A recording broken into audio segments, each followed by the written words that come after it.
নমস্কার, আমি অর্ক, আর আপনারা শুনছেন শোনাই শোনো বাংলা গল্পের আস্তানা। আজকের গল্প হেমেন্দ্র কুমার রায়ের বাড়ি, বুড়ো, বুট। গল্পটি ভালো লাগলে লাইক, কমেন্ট, শেয়ার করে পাশে থাকবেন। চ্যানেলটি সাবস্ক্রাইব করতে ভুলবেন না। শুরু হচ্ছে আজকের গল্প বাড়ি, বুড়ো, বুট।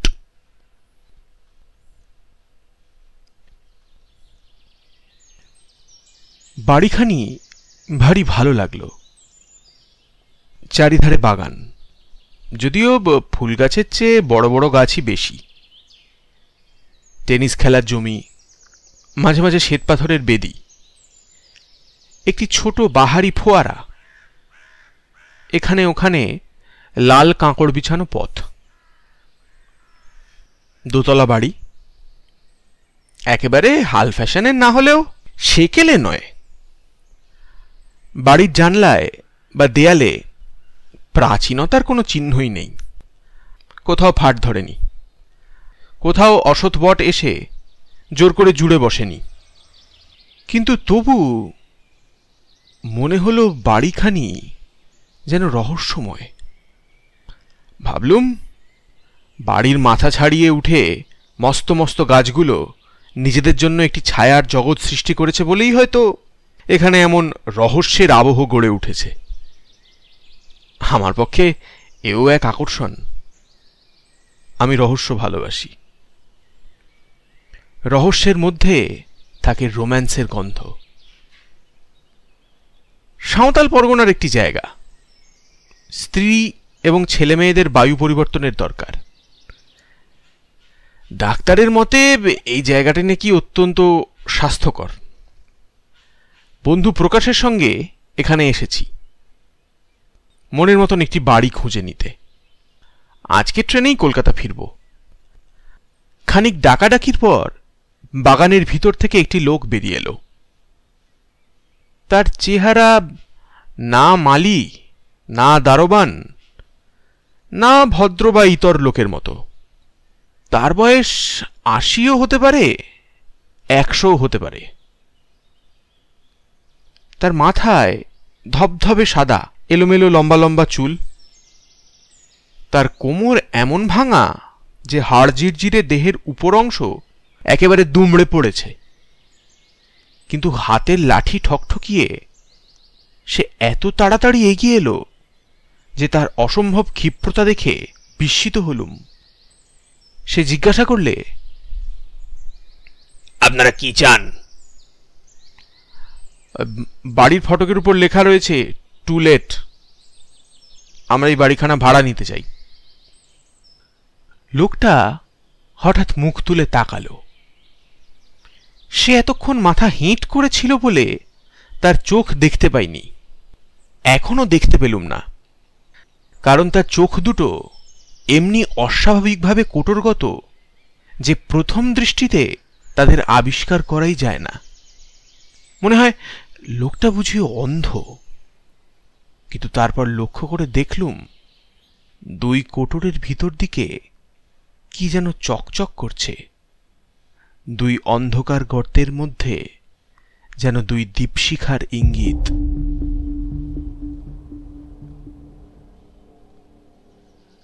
লোকটা আবার মুখ নামিয়ে ফেলে থেমে থেমে বললে, ভাড়া নিতে চান? এই বাড়ি ভাড়া নিতে চান? বেশ, হ্যাঁ, বাড়িখানা আমাদের পছন্দ হয়েছে। এ বাড়ির মালিক কে? বাড়ির এখনকার মালিক থাকেন বিলেতে। আগেকার মালিক কোথায় থাকেন কেউ জানে না। তাহলে ভাড়া দেব কাকে? আমাকে। কত ভাড়া? সেটা ঠিক করবেন আপনারাই। রহস্যময় বাড়ি, রহস্যময় বৃদ্ধ, এবং তার কথাগুলো কম রহস্যময় নয়। মনে হলো রহস্যের মাত্রা যেন ছাড়িয়ে যাচ্ছে। এতটা ভালো নয়।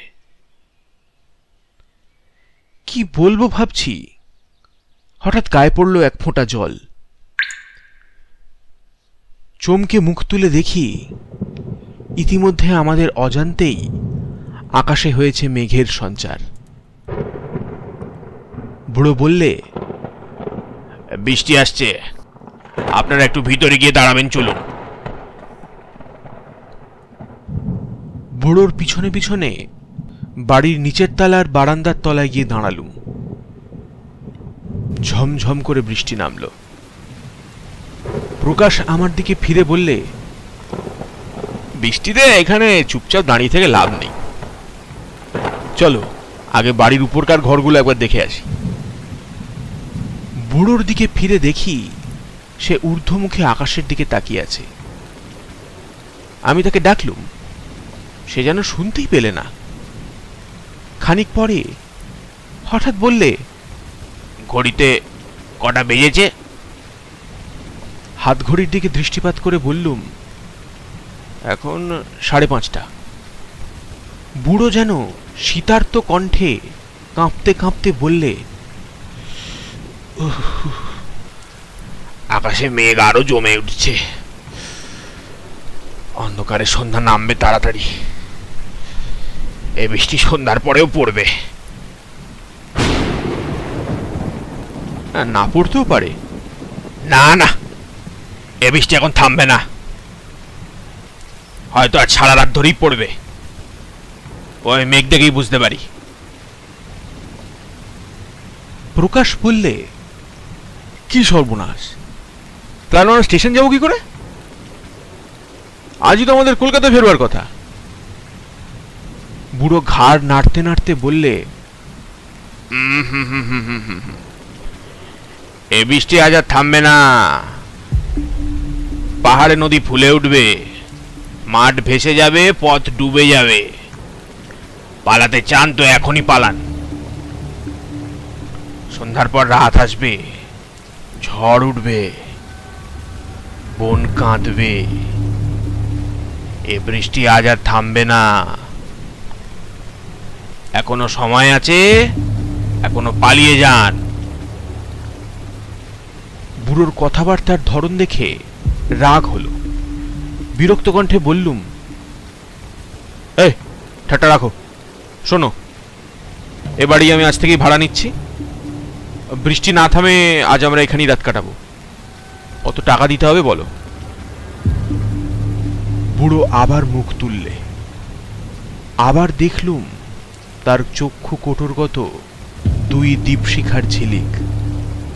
দন্তহীন মুখবেদান করে নীরব হাসি হেসে সে বললে, আজ রাতে এখানে থাকবেন? থাকতে পারবেন? হ্যাঁ, কেন পারবো না? বাড়ির আগেকার মালিক আজ রাতে এখানে আসবেন, তিনি কোথায় থাকেন কেউ তা জানে না, কিন্তু বৃষ্টির রাতে ঠিক এখানে বেড়াতে আসেন। তাকে দেখলে আবার মানুষ খুশি হয় না, দোতলার হলঘর তার জন্য খোলাই থাকে। এক বৃষ্টির রাতে ও ঘরে একটি কাণ্ড হয়েছিল। কি হয়েছিল? ও রক্তাক্ত কাণ্ড।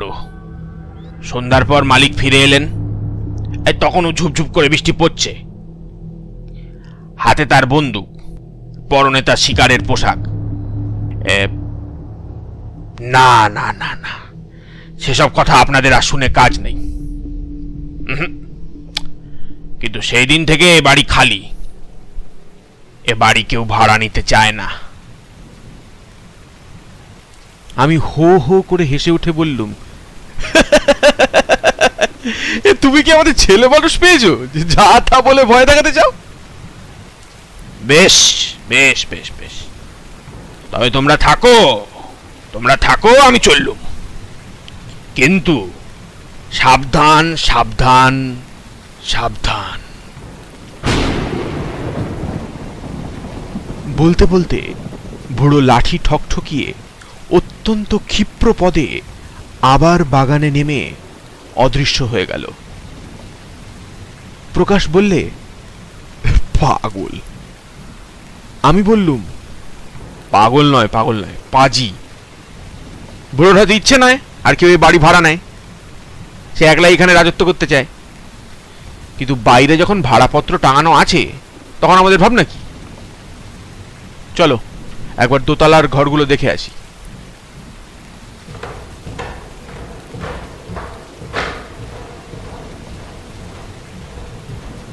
দোতলার বারান্দায় উঠে দাঁড়ালুম। সেখান থেকে অনেক দূর পর্যন্ত দেখা যায়। আরো পুরু, আরো কালো হয়ে উঠেছে আকাশের মেঘ। আরো জোরে, আরো ঘন ধারায় পড়ছে বৃষ্টি। সন্ধ্যার আগেই দ্রুত নেমে আসছে সন্ধ্যার অন্ধকার। দূরের ছোট ছোট পাহাড়গুলো ক্রমেই ঝাপসা হয়ে যাচ্ছে। দুই কুল ভাসানো নদীর ছবি আঁকা জল থই থই করা প্রান্তরের মাঝে মাঝে বড় বড় গাছগুলো মাতাল হয়ে টলমল করছে ঝোড়ো বাতাসের দীর্ঘশ্বাসে। প্রকাশ বিষণ্ণ স্বরে বললে, বুড়োর একটা কথা কিন্তু ঠিক, আজ এইখানেই বন্দি হতে হবে। উপায় নেই, কিন্তু খাবে কি? আকাশের জল। শোবে কোথায়? পিছন ফিরে ওই হলঘরটা দেখো, ওর 3টে দরজাই খোলা। এখনো যেটুকু আলো আছে তাইতেই দেখা যাচ্ছে। ঘরের ভিতরে রয়েছে বড় বড় সোফা, কাউচ আর চেয়ার। দেয়ালের গায়ে রয়েছে সোনালি ফ্রেমে বাঁধানো মস্ত মস্ত ছবি আর আয়না। মেঝের উপর কার্পেট পাতা।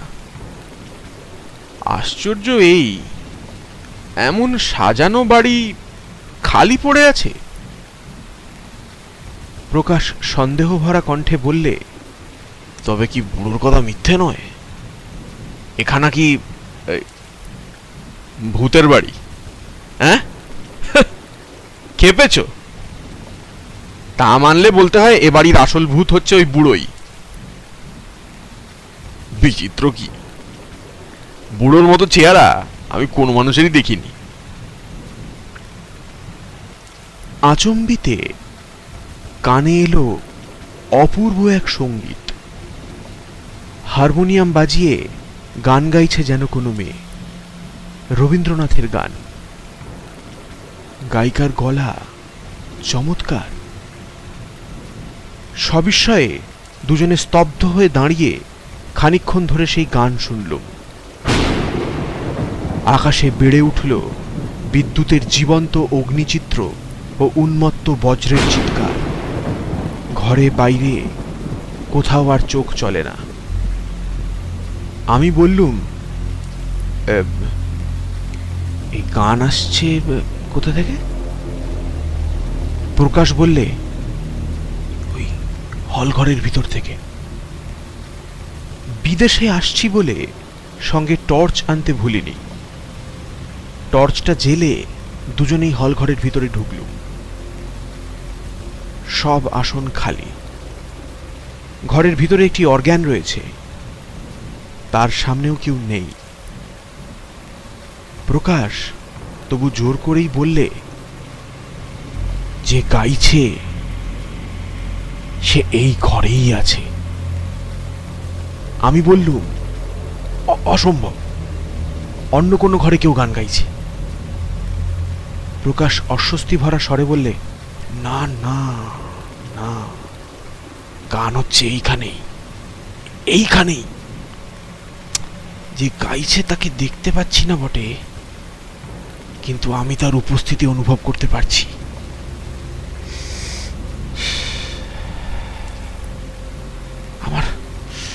আমার মনে হচ্ছে, বুঝলে, এই ঘরটা যেন হিমালয়ের বরফ দিয়ে গড়া। উফ, কি ঠান্ডা! এ মানুষের ঘর নয় বন্ধু, এ হচ্ছে মরার ঘর।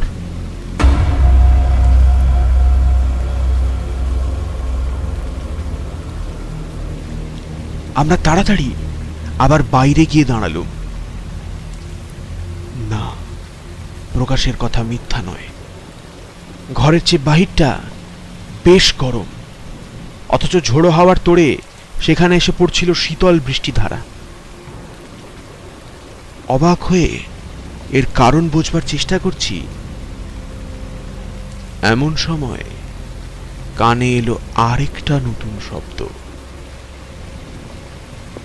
গট গট করে কার ভারী জুতোর আওয়াজ হচ্ছে। প্রকাশ বিস্মিত স্বরে বললে, এই সিঁড়ি দিয়ে কে উপরে উঠছে? এ বুড়োর পায়ের শব্দ নয়। আমি বললুম, বুড়ো মিছে কথা বলেছে, এ বাড়ি নিশ্চয়ই খালি নয়। কে গান গায়? কে উপরে ওঠে? সিঁড়ির দিকে টর্চের আলো ফেলে অপেক্ষা করতে লাগলো। সিঁড়ির ধাপগুলো শব্দিত করে উপরের বারান্দায় এসে স্থির হয়ে রইল একজোড়া শিকারি বুট, যা পরলে লোকের হাঁটু পর্যন্ত ঢাকা পড়ে। নিজের চোখেও বিশ্বাস করতে পারলুম না, মানুষ নেই, অথচ একজোড়া শিকারি বুট উপরে এসে উঠল জ্যান্ত জীবের মতো। মন বলল, ওই দৃশ্যমান বুট পড়ে আছে কোনো অদৃশ্য দেহ, এবং বারান্দায় হঠাৎ আজ দুই অনাহুত অতিথি দেখে সে থমকে দাঁড়িয়ে পড়েছে সবিস্ময়ে।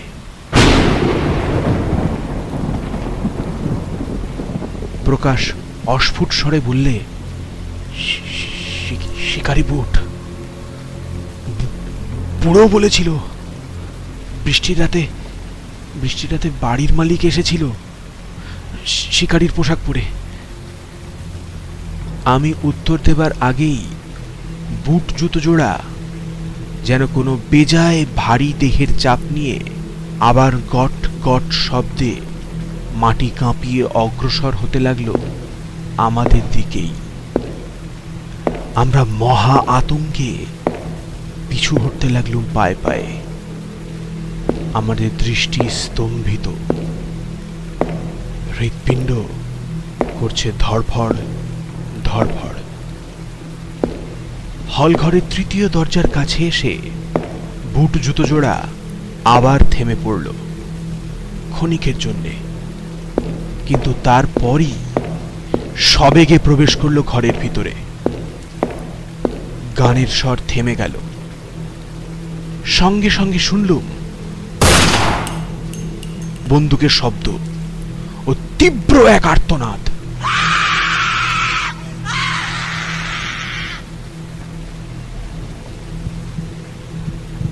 আমরা পাগলের মতো দৌড়ে এক এক লাফে সিঁড়ি ৩-৪টে করে ধাপ পেরিয়ে নিচে নেমেই দেখি সেখানে নিশ্চল হয়ে দাঁড়িয়ে আছে সেই অদ্ভুত বুড়োর ভাঙা দুমড়ে পড়া মূর্তি।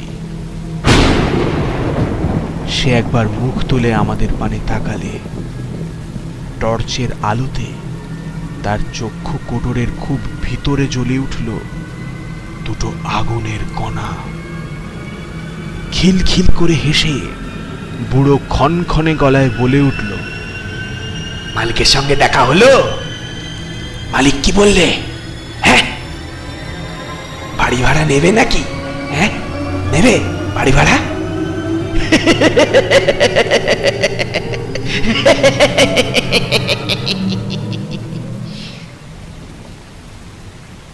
দৌড়তে দৌড়তে বাগান পার হয়ে